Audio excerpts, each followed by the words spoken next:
Assalomu alaykum hurmatli kuzatuvchilar.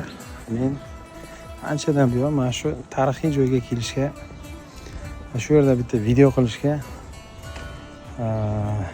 xohlagan edim.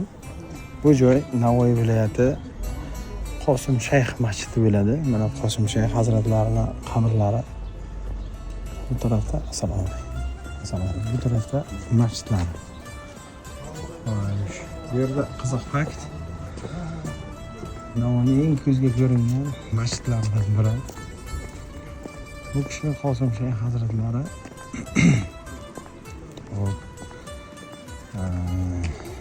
Mag'atlar sulolasi bo'lgan amirlarni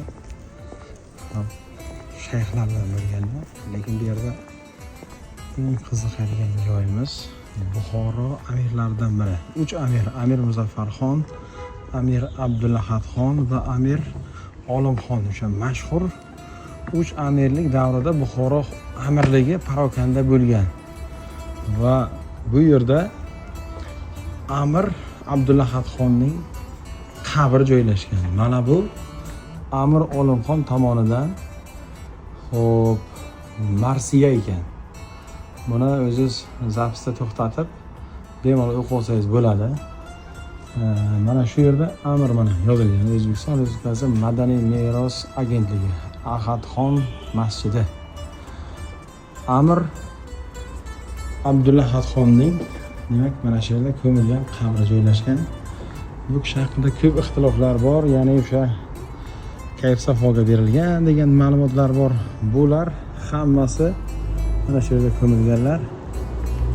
Hop, buni hammasi yolg'on deb o'ylayman. Sabab o'zim Buxorodanman, Buxoro tarixiga juda qiziqaman. Va Amir Abdulahadxonning davrida Amir Muzaffarxon boy bergan joylarni katta boj evaziga, ya'ni katta qarz evaziga ruslarga Buxoroni nima deydi, tobe qilib qo'yadi. Amir Muzaffar davrida bo'ladi bu vaziyat.